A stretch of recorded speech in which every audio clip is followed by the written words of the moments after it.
Doctor Atul Patne गेले आहेत, सन्माननीय अभिनव कुंभार, सन्माननीय अभिनव देशमुखजी, श्री राजेश गवंदे, श्री सुहेल काजी, प्रशांत पाटील, डॉक्टर दीपिका तांगडकर, आयोजक सन्माननीय अमोल गवळी, अनिता गवळी, त्यांची सर्व सहकारी,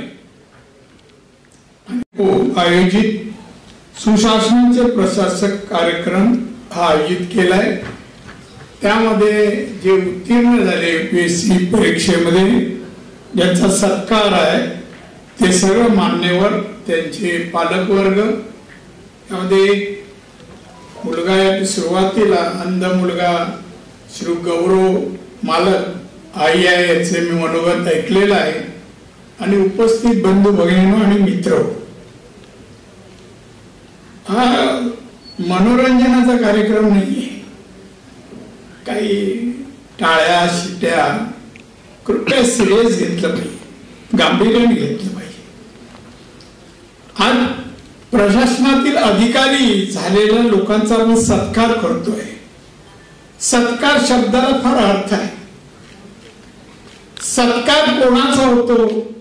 त्या माणसाचा होतो, जरूर होतो। तो दिसण्यावर होतो, उंच आहे, कमी उंचीचा होतो नाही, गुणाचा सत्कार। आज या 21 जणांनी मान्यवरांनी परीक्षेला अतिशय मेहनत, परिश्रम, सर्व काही योगदान देऊन पास झाले, आणि ह्या 2 संघटना संस्था त्यांचा गौरव किंवा सत्कार करतायत, आणि जमलेल्या लोकांनी त्या सत्कारातून बोध घ्यावा। तर सत्काराचा अर्थ जो आहे, तर सत्कारातून दुसऱ्यांना बोध घ्यावा। आज इथे 200-400 ने तर मीडियाद्वारे लाखो करोडो लोकांपर्यंत तो बोध जावा की बघा आज सत्कार या व्यासपीठावर केला, नारायण राणे आणि वेगवेगळे कमिशनर आयुक्त या लोकांनी केला, आपला कधी होईल असं अभ्यास करणाऱ्यांना वाटावं। त्यासाठी हे कार्यक्रम अति महत्वाचे आहेत, आणि म्हणून सत्काराच्या वातावरणात होणं आवश्यक आहे असं मला वाटतं। आमच्या बऱ्याच अधिकारी वर्ग आहेत, बऱ्याच जणांनी मला म्हणजे कौतुकच केलं असं आपण म्हणून मी आभार व्यक्त केले तुमचे, धन्यवाद तुम्हाला लोकांना देईल। मी बरेच वर्ष प्रशासन जवळून पाहणाऱ्यापैकी एक आहे। सलग 39 वर्ष मला झाली मी कुठे ना कुठे पदावर आहे। मुंबई कॉर्पोरेशनला सुरू केलं मी, DST केले मी चेअरमन म्हणून, आमदार झालो, आमदार नंतर मंत्री झालो, जवळजवळ 13-14 खात्याचा मंत्री झालो, मुख्यमंत्री झालो, परत आमदार, खासदार, केंद्रीय मंत्री, आणि परत खासदारशी 39 वर्ष झाली। मी अधिकारी पाहिला आणि अधिकारी अनुभवल्यापैकी मी एक आहे। पाहिला मी अनुभवला, शब्दांमध्ये फरक आहे। एक लक्षात ठेवा, आपण कोण होणार आहोत? भारत देश, लोकशाही, परमपूज्य बाबासाहेब आंबेडकरांनी लिहिलेले संविधान, आणि त्या संविधानाने कायदे म्हटले त्याचं पालन अंमलबजावणी करणारे तुम्ही अधिकारी आहात। आम्ही ठराव पास किंवा आदेश देणार, प्रस्ताव देणार, त्याची अंमलबजावणी करणारे तुम्ही भविष्यातील मोदींच्या भाषेत सांगायचं तर अमृत काळातील अधिकारी आहेत। अमृत काळातील अधिकारी म्हणजे शिस्त आहे, डिसिप्लिन, पंक्च्युअलिटी, सिन्सिअरिटी, हे 3 शब्द अति महत्वाचे तुमच्या जीवनात। एक टप्पा गाठला, आपण पास झालो, IAS झालो, IPS जे काय झालो म्हणजे सगळं काय मिळवलं असं नाहीये। मी एक दिवशी एका व्याख्यानालाच गेलो होतो, ते व्याख्यान करते ते फॉरेनला जाऊन आलेले होते, नेते होते ते, आणि मी नवीन होतो। मी सर जाऊन नमस्कार केला, आणि नमस्कार केल्यानंतर ते म्हणाले काय कसं आहे? तुम्ही दादा दिसत नाही, बाहेर होता का? हो म्हणे, थोडा परदेशात काय टूर वर मी गेलो तर काही देश पाहून आलो. मी कुतूहलाने विचारलं, दादा कसे आहे अमेरिका, लंडन? तोपर्यंत मी पाहिले नव्हते. माझ्या खांद्यावर हात ठेवला, तुला राणे, अरे एवढ्याशा प्रवासामध्ये माझ्या मी तुला जग कसं सांगू. एक गोष्ट लक्षात ठेव, संपूर्ण आयुष्य जरी आपण अभ्यास केला तरी जगातलं ज्ञान आपण आत्मसात नाही करू शकत. त्या मिळवला म्हणून आनंद जरूर करा, सेलिब्रेटी करा, पण आपली मोठी जबाबदारी आपल्यावर येणार आहे. हे देश भारत, लोकशाहीचा भारत देश, 140 कोटी जनता, याच्यामध्ये आता मोदी मंडळ, मला गुजराती अध्यक्ष होते, त्यांनी मला बोलवून घेतलं, राणे तू कापसात PhD केली का? नाही सर. अरे तू कोकणातला, तू आमच्या इकडे जळगाव किंवा विदर्भाच्या कापसावर कसं काय बोलू शकतो? मग त्यांना मी सांगितलं कसं बोलू शकतो.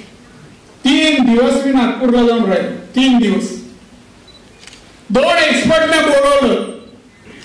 मी साहेब मला या विषयावर बोलायचं आहे आणि मला तुम्ही सांगा, कापसाच्या जातीपासून सांगा, कपड्यापर्यंत सांगा सरळ. आणि ऐकून घेतलं आणि मग दुसऱ्या दिवशी सभागृहात बोल. तुम्ही तुमचं अभिनंदन मी करतोय आणि त्याचबरोबर तुम्हाला शुभेच्छाही देतोय. कर्तृत्वान अधिकारी माझ्या देशाला हवे आहे, माझ्या देशाला हवे. अमृत काळामध्ये भारत 2047ला विकसित देश बाजूने करणार आहे. मी आत्ताच आलो, मंत्री आत्ता होतो, या वेळेला नाहीये. पंतप्रधान विश्वकर्मा एक योजना जाहीर केली आपल्याला सगळ्यांनी, महत्वाकांक्षी योजना. मी शेवटच्या मीटिंग मध्ये अधिकाऱ्यांना सांगितलं, हा टेंडर मंजूर करा. 17 सप्टेंबर पंतप्रधानांचा वाढदिवस आहे, त्यामध्ये अंमल झालेली आपल्याला दिसायला पाहिजे. आणि तेवढ्यात निवडणूक झाली, आचारसंहिता आली आणि दुसरे मी माहिती की आता 17 सप्टेंबर एक झाली का, एका अधिकाऱ्याने ती रिटेंडर केली. अशी आपण अधिकारी आहोत, महाराष्ट्राचे आहोत, छत्रपतींचा महाराष्ट्र आहे, परंतु आपले आंबेडकर साहेबांचा महाराष्ट्र आहे. मग त्याचे अधिकारी आम्ही कसे कर्तव्यदक्ष असतो. राजकारणात माणूस आला का पहिला छत्रपती शिवाजी महाराज की जय, रथ किती आहे, ताकद किती आहे, मुद्दा गम, पण घोषणा तरी देतो ना. तसं तुम्हाला वागायला पाहिजे, चालायला पाहिजे. लोकांनी गावामध्ये, शहरामध्ये जिथे राहतात वाटलं पाहिजे, बघा काय फरक पडला. माणसं बदलू शकतात स्वतःला. माझा बदल फक्त वाचनाने, मला तसं मार्ग बाळासाहेब नंतर, पण माझ्यामध्ये फरक परिवर्तन आहे ना फक्त वाचनाने. विसा खांडेकरांच्या एका लेखाने माणसाला जर काही बनायचं असेल, त्याची महत्वाकांक्षा असेल आणि त्याला आपली प्रगती आणि यश मिळवायचं असेल, त्याचे स्वभाव गुण असे असले पाहिजे आणि अमुक गुण असले तुम्ही काय होणार नाही. मी बोललो आपण सेकंड कॅटेगरी मध्ये आहे, शक्य नाहीये. पण मी त्यानंतर समजलं नाही, त्यांनी सांगितलं हे करायचं नाही. लोकप्रतिनिधीला मोकळ्या रस्त्यावर कुठे चहाला, कुठे गप्पा मारत नाही. लोकप्रतिनिधी लोकांना हवा असा वाटायला पाहिजे, तसं काम, कार्य, वागणूक करायला पाहिजे. हे आमच्या लोकप्रतिनिधीसाठी. आणि तुम्ही अधिकारी, कर्तव्य दक्ष अधिकारी माझा. मी तुमचं एक काम म्हणजे बढ़िया आप लोग की तरफ से हुआ और युवा उत्थान फाउंडेशन की तरफ से कैसा कार्यक्रम रहा और क्या लगता है इस तरह कार्यक्रम से कितना मदद मिलती है युवाओं को, या छात्र है या जो कुछ बनना चाहते हैं, UPSC की तैयारी करना चाहते हैं या बाकी छात्रों को क्या कहना चाहेंगे? सबसे पहले आपका नाम, उसके बाद आप बताइए। सर बिल्कुल, युवा उत्थान फाउंडेशन के माध्यम से 2017 से लास्ट 8 साल से हम UPSC केंद्रीय लोक सेवा आयोग नागरिक सेवा में जो उम्मीदवार हर साल पास होते हैं महाराष्ट्र से और इंडिया से, उनका सत्कार का प्रोग्राम हम हर साल रखते हैं। इससे कई सारे बच्चे जो देहातों से, ग्रामीण इलाकों से आते हैं या शहर से भी आते हैं, उनकी एक स्ट्रगल, उनकी अपनी एक स्टोरी होती है, तो वो स्टोरी हम समाज के सामने लाना चाहते हैं। और उनका मार्गदर्शन हो, उनकी सफलता का राज है उनका हार्डवर्क, उनका पैशन। जैसे आपने सुना, कई सारे बच्चे हैं जो नासिक से आए थे, अहमदनगर से आए थे, अमरावती, नागपुर से आए थे, तो उन लोगों को समाज के सामने उनका आदर्श खड़ा करना, समाज के सामने उनको लेके जाना और उनके लिए काम करना, ये युवा उत्थान फाउंडेशन का उद्देश्य है। इसलिए हम उनको स्कॉलरशिप देना, उनको फैसिलिटी उपलब्ध करके देना, उनको किताबें देना, उनको पैसे देना, इस प्रकार की मदद हम करते हैं। हमें बहुत अच्छा लगा, आप कई सारे मीडिया कर्मी इस प्रोग्राम को आए हैं, तो हम आपका भी शुक्रगुजार करते हैं, आपको भी धन्यवाद देते हैं। और जैसे आपने सुना, पूर्व केंद्रीय मंत्री नारायण राणे जी इस प्रोग्राम को आए थे, कई सारे सीनियर ब्यूरोक्रेट्स, नौकरशाह के कई लोग आए थे, आयकर आयुक्त कुंभार सर हो या अभिनव देशमुख सर हो, यहाँ के एडिशनल सीपी हो या कस्टम्स के ऑफिसर्स हो, कई सारे लोग आए थे। हम उनसे समाज में यही एक उद्देश्य लेकर जा रहे हैं कि हमारा समाज और हमारा जो तरुण है वो ज़्यादा से ज़्यादा स्पर्धा परीक्षा में आए और देश को विकसित भारत करने में अहम भूमिका निभाए। सर, एक चीज़ मैंने देखा सर, नारायण साहब ने जो किस तरह के आईएएस हमारे आगे होना चाहिए, किस तरह भाषण देना चाहिए, किस तरह का अपने आप को दिखाना चाहिए, उन्होंने एक सबक सिखाया, मतलब एक होकर दिशा दिखाया उन्होंने। कैसा लगा आप लोग? राणे सर अपने आप में एक कहानी है आदर्श प्रशासक की। राणे सर ने हर एक पोस्ट पे काम किया है, जैसा आप जानते हो, वो बॉम्बे महानगर पालिका में पार्षद थे, बाद में विधायक बने, बाद में मंत्री बने, मुख्यमंत्री थे, विरोधी दल के नेता थे, एमपी थे, मंत्री थे और केंद्र में भी मंत्री बने थे।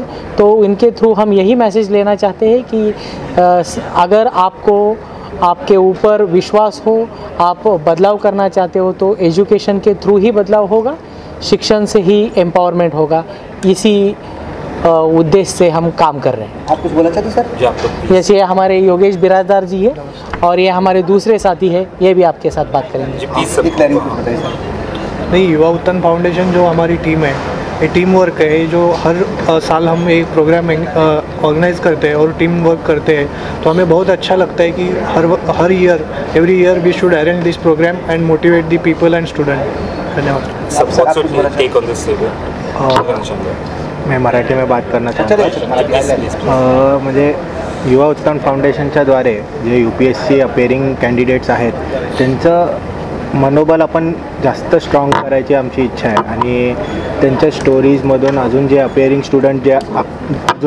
स्टुडंट्स आहेत, त्यांच्या स्टोरीजमधून मोटिवेशन मिळून त्यांना एक फॅसिलिटी आपण उपलब्ध करून देतो।